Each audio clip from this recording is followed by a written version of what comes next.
Good morning and welcome to today's Monday morning mortgage message. I am Sean Woolen with Cherry Creek Mortgage, and let's get right after it. So first off, I want to start with some positivity. Think big, trust yourself, and make it happen. I like this part where it says make it happen because a lot of people sit back with hope and they just hope the phone rings and they hope things happen. We have to use our God-given skills and abilities to get out there and just make it happen. So there's your motivation for the day. So let's talk about inflation. A lot of people thinking we're at the peak, which would assume June would be the peak because they see that right here we had lower readings last July, August, and September. So they think that we're going to peak right here because keep in mind, these readings that we're getting on new inflation data will replace old readings. So the high numbers will replace the low numbers, and we have a lower number that should replace this high number. So they're thinking that inflation will come down because of this little trough we had. But don't let that fool you. We have bigger numbers later in the year that are going to make it so it's a little bit higher. So I think that inflation will peak towards September, October, November of this year, and then we're going to start to see it flatten out. And with the Fed's movements, 50 basis points in May and June and July, and potentially August, another 25 in September, we're going to see really the purse strings tighten, people slow down their spending, and that's when inflation slows down as well. So my theory is we're going to have a little bit more of a spike in inflation until September. It's good news for rates that it's slowing down, and let's kind of have a look at some other things that are influencing inflation. This garbled mess are the shipping containers that are being tracked in Shanghai. So we know that there's been the lockdown in Shanghai because of the COVID outbreak just recently.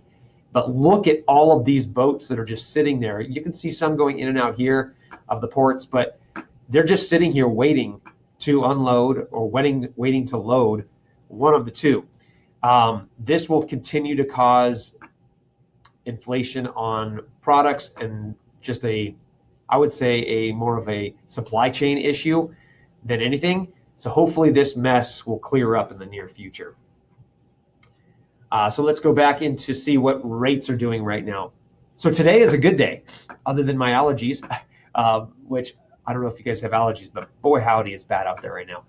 So 55 basis points up. That is a great thing to see. As you know, here below is a breakdown of where we've seen this kind of decline, and it's been pretty steady. But if you see this last week and a half, we went down, we bounced up, the bell market went down again big this day. That was a bad day. Then it went down and tested some levels below, then went back above that Fibonacci level, and then went below it, and then went back above it, and then we went below it and above it. We're fighting right now. We're fighting for hope, and we really want this to stay positive. But this is a good day, so we may see a move upward here.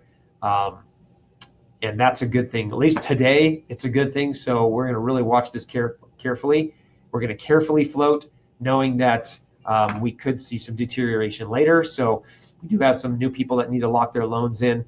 So we're going to go ahead and watch that carefully and then lock when we hit its peak to try to get as much rate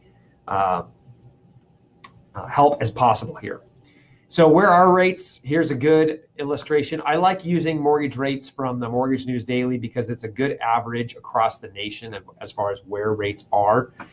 You can see a 30-year fixed 5.39 is 0.40 discount points to get. That means a true rate with no points is probably closer to 5.625 with no points on a 30-year fixed. Remember, credit score, down to payment, property type, occupancy type, all of that comes into play. This is based on a traditional primary home, 25% down, 740 credit score, single family detached home. This is like the creme de la creme, the best of the best, right? So keep that in mind as you have customers that are getting rate quotes.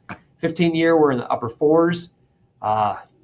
Pretty wild to think that just a few months ago we were at twos.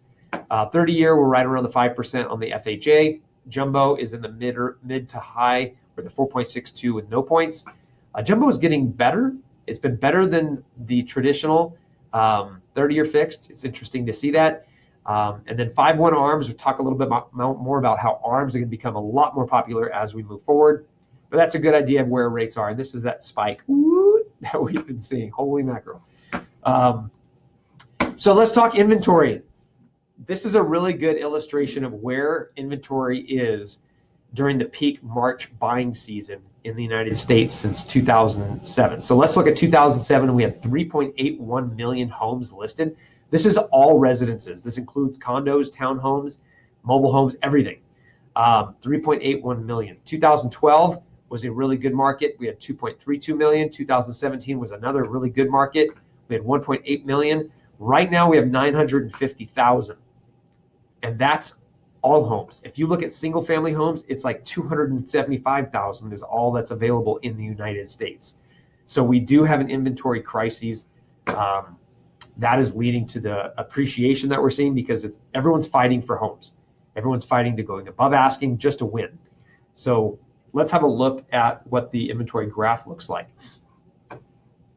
This is from May of 2019 to now, single family homes. So this doesn't include condos or townhomes. This is single family homes. We had about 1 million up here in early September of 2019, and we've just seen a gradual dip down. We saw a little bump up here, and then we're coming back down, and we've seen it creeping up a little bit here. So we're up 1.75 or 1.7%, guys, week over week. So yay, I'll take the win. We do need more. We definitely need more inventory. That is for sure. So let's look to see what's happening this week. What things could affect our the rates this week. You may not be able to see this very carefully, but I'm going to try to read off to it. We have pending home sales that are going to be coming in on Wednesday. That's going to be a big one to watch. Really interesting to see those numbers because of the spike in interest rates. This month's numbers will actually be the first month to reflect that. So we're going to watch that carefully.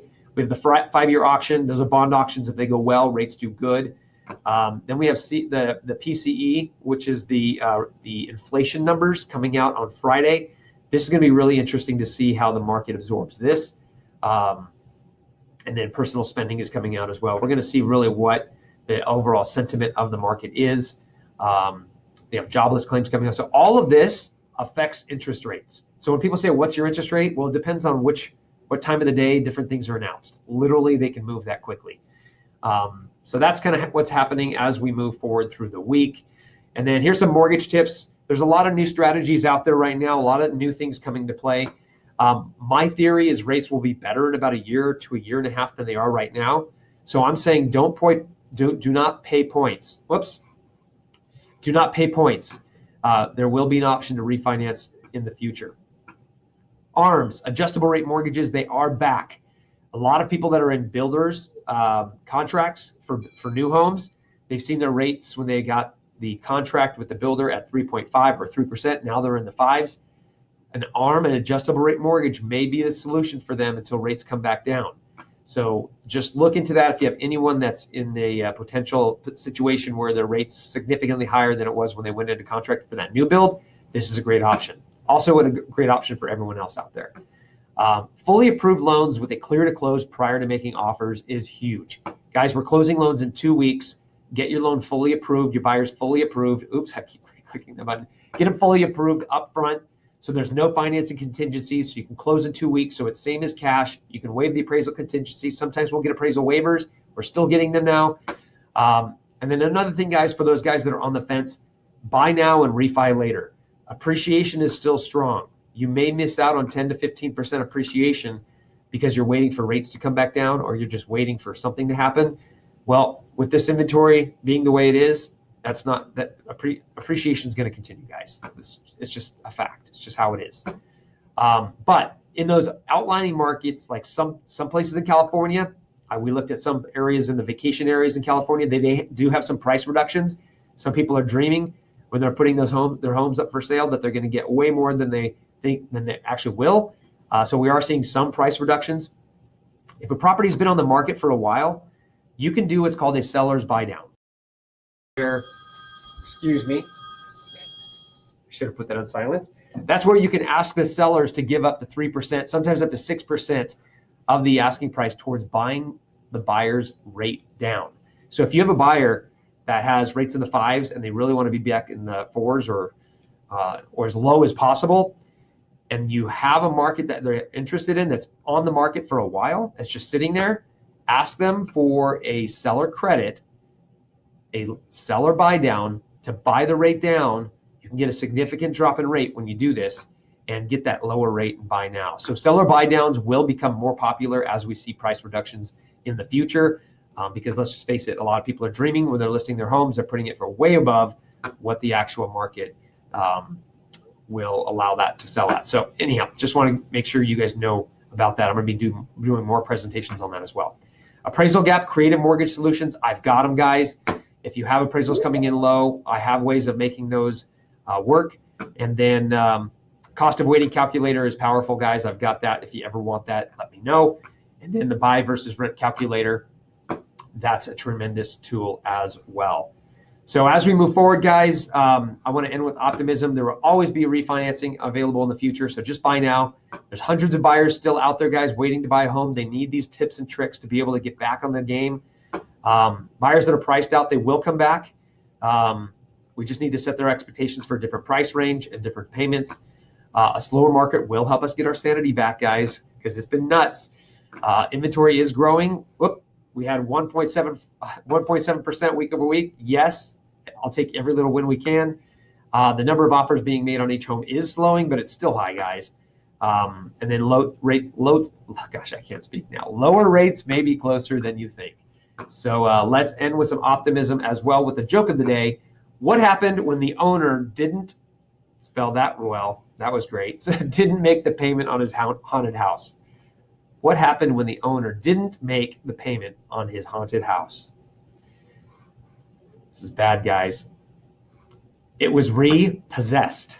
Yes, terrible, terrible, I know. But anyhow, guys, have a wonderful week out there. Get after it. If you need anything from me, I'm always here to help. And you can always call me direct to myself, 480-322-4544. Talk to you guys later.